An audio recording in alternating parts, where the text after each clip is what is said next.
মহাত্মা গান্ধী ইতিহাসের এক অবিস্মরণীয় নাম।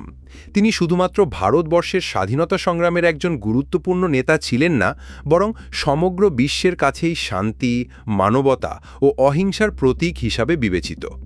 তার নেতৃত্বে ভারতবাসী ব্রিটিশ শাসনের বিরুদ্ধে সংগ্রাম করেছে এমন এক পদ্ধতিতে যা সশস্ত্র বিপ্লব নয়, বরং আত্মসংযম, নৈতিকতা ও অহিংস নীতির ওপর ভিত্তি করে গড়ে উঠেছিল। মহাত্মা গান্ধীর প্রকৃত নাম মোহনদাস করমচাঁদ গান্ধী। তিনি 1869 সালে 2 অক্টোবর পশ্চিম ভারতের গুজরাট রাজ্যের পোরবন্দরে জন্মগ্রহণ করেন। তার পিতা করমচাঁদ গান্ধী ছিলেন পোরবন্দরের দেওয়ান অর্থাৎ প্রধানমন্ত্রী এবং মাতা পুতুলিবাই ছিলেন অত্যন্ত ধার্মিক, ধর্মপরায়ণ ও সংযমী স্বভাবের নারী। এই পারিবারিক পরিবেশেই গান্ধীর চরিত্র গঠনের বীজ রোপিত হয়।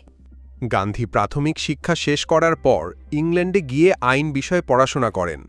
1888 সালে তিনি ব্যারিস্টার হতে ইংল্যান্ড যান এবং 1891 সালে ভারতে ফিরে আসেন। কিছুদিন মুম্বাইয়ে ওকালতি করলেও তেমন সফল হননি।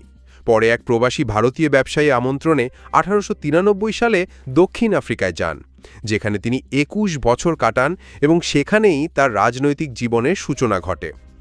দক্ষিণ আফ্রিকায় ভারতীয় অভিবাসীরা চরম বর্ণবৈষম্য, অবমাননা ও নিপীড়নের শিকার হতেন। গান্ধী নিজেও এমন এক অভিজ্ঞতার সম্মুখীন হন যখন তাকে ট্রেন থেকে কেবলমাত্র শ্বেতাঙ্গদের জন্য নির্ধারিত কামরায় বসার কারণে বের করে দেওয়া হয়। এই ঘটনার পর থেকেই তিনি বর্ণবৈষম্যের বিরুদ্ধে রুখে দাঁড়ানোর সিদ্ধান্ত নেন। সেখানে তিনি সত্যাগ্রহ নামক অহিংস প্রতিরোধের ধারণা বিকাশ করেন। সত্যাগ্রহ বলতে বোঝানো হয় সত্যের প্রতি দৃঢ় আস্থার মাধ্যমে অন্যায়ের বিরুদ্ধে অহিংস উপায়ে সংগ্রাম। এই দর্শনই পরবর্তীতে তার রাজনৈতিক আন্দোলনের মূল ভিত্তি হয়ে ওঠে। 1915 সালে গান্ধী ভারতে ফিরে আসেন এবং দেশের রাজনৈতিক পরিস্থিতি বিশ্লেষণ করতে শুরু করেন। গোখলে, তিলক ও অন্যান্য নেতাদের পরামর্শে তিনি সাধারণ মানুষের সঙ্গে সংযোগ স্থাপন করতে গ্রাম পরিদর্শন শুরু করেন। শুরুতে তিনি চম্পারণ, বিহার এবং খেদা, গুজরাট অঞ্চলে কৃষকদের হয়ে আন্দোলন করেন, যেখানে চাষিদের উপর ব্রিটিশরা অন্যায়ভাবে নীল চাষ বাধ্য করাচ্ছিল। গান্ধীর নেতৃত্বে এই আন্দোলন সফল হয় এবং এখান থেকেই তিনি ভারতীয় রাজনীতিতে গুরুত্ব পেতে শুরু করেন। গান্ধীর অহিংস আন্দোলনের পেছনে 3টি মূল স্তম্ভ ছিল: সত্যাগ্রহ, অহিংসা ও স্বরাজ। এই 3টি আদর্শের মাধ্যমে তিনি ব্রিটিশদের বিরুদ্ধে জনগণকে একত্রিত করেছিলেন। সত্যাগ্রহ মানে সত্যের প্রতি দৃঢ়তা এবং অন্যায়ের বিরুদ্ধে নৈতিক শক্তির মাধ্যমে প্রতিবাদ। এটি ছিল অহিংস উপায়ে অন্যায় প্রতিরোধ করার একটি সামাজিক ও রাজনৈতিক কৌশল।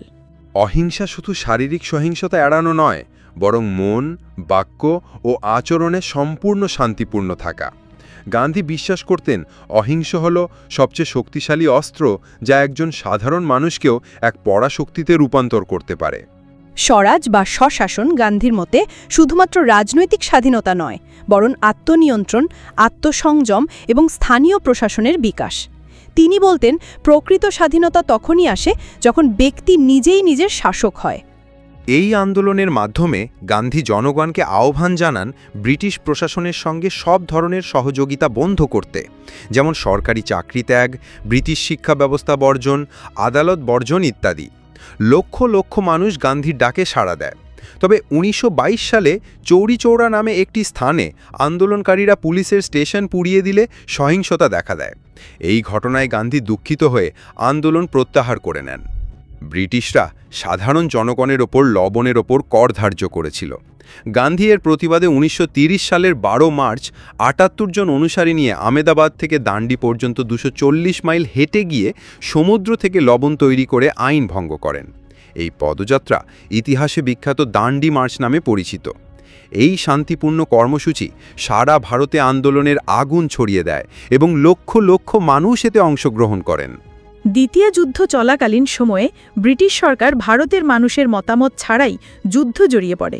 এর প্রতিবাদে গান্ধী 1942 সালে ভারত ছাড়ো বা কুইট ইন্ডিয়া আন্দোলনের ডাক দেন। গান্ধী এই সময় ঘোষণা করেন করেঙ্গে বা মারেঙ্গে। এই আন্দোলন ছিল সবচেয়ে তীব্র ও সর্বজনীন আন্দোলন। যদিও সরকার তা কঠোর হাতে দমন করে এবং গান্ধীসহ কংগ্রেস নেতাদের গ্রেফতার করে, তবুও আন্দোলনের জোয়ার আর থামানো যায়নি। গান্ধী ছিলেন এক প্রকৃত ধর্মনিরপেক্ষ চিন্তাবিদ।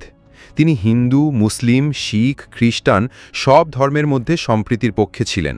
তার প্রার্থনা সভায় সব ধর্মগ্রন্থ পাঠ করা হতো। ভারতের বিভাজন গান্ধীর হৃদয়কে গভীরভাবে ব্যথিত করেছিল। তিনি চেয়েছিলেন একটি সংহত ও ঐক্যবদ্ধ ভারত। দেশভাগের পর সাম্প্রদায়িক দাঙ্গা যখন ছড়িয়ে পড়ে, তখন তিনি নোয়াখালী, কলকাতা ও দিল্লিতে গিয়ে উপবাস ধর্মঘট পালন করে শান্তি প্রতিষ্ঠার চেষ্টা করেন। 30 জানুয়ারি 1948 সালে এক উগ্র হিন্দুত্ববাদী নাথুরাম গডসে গান্ধীকে গুলি করে হত্যা করেন। মৃত্যুকালে তিনি হে রাম উচ্চারণ করেছিলেন বলে ধারণা করা হয়। তার মৃত্যু ছিল কেবল একজন নেতার মৃত্যু নয়, বরং এক মানবিক আদর্শের অপূরণীয় ক্ষতি। আজও বিশ্বব্যাপী অহিংস নীতির প্রতিকৃত হিসেবে গান্ধীর নাম শ্রদ্ধার সঙ্গে উচ্চারিত হয়। গান্ধীর দর্শন শুধু ভারতে নয়, বিশ্বজুড়ে ছড়িয়ে পড়েছে। আমেরিকায় মার্টিন লুথার কিং জুনিয়র বর্ণবৈষম্যের বিরুদ্ধে আন্দোলনে গান্ধীর নীতিকে অনুসরণ করেন। দক্ষিণ আফ্রিকায় নেলসন ম্যান্ডেলাও গান্ধীর অহিংস পদ্ধতির দ্বারা অনুপ্রাণিত হন। জাতিসংঘ 2 অক্টোবরকে আন্তর্জাতিক অহিংস দিবস হিসেবে ঘোষণা করেছে। মহাত্মা গান্ধী ছিলেন কেবল একজন রাজনৈতিক নেতা নন, তিনি ছিলেন এক মানবতাবাদী চিন্তাবিদ, যিনি সত্য, অহিংসা ও নৈতিকতার মাধ্যমে সমাজ পরিবর্তনের পথ দেখিয়েছেন। তার জীবন ও আদর্শ আমাদের শেখায় অন্যায়ের বিরুদ্ধে রুখে দাঁড়ানো যায় অস্ত্র ছাড়া, ভালোবাসা আর নৈতিক শক্তির মাধ্যমে। আজকের পৃথিবীতে যেখানে হিংসা, অসহিষ্ণুতা ও বৈষম্য প্রতিনিয়ত বাড়ছে, সেখানে গান্ধীর আদর্শ আরও বেশি প্রাসঙ্গিক। আমাদের উচিত তার নীতি ও মূল্যবোধ থেকে শিক্ষা নিয়ে একটি শান্তিপূর্ণ, ন্যায়সঙ্গত ও মানবিক সমাজ গড়ে তোলা।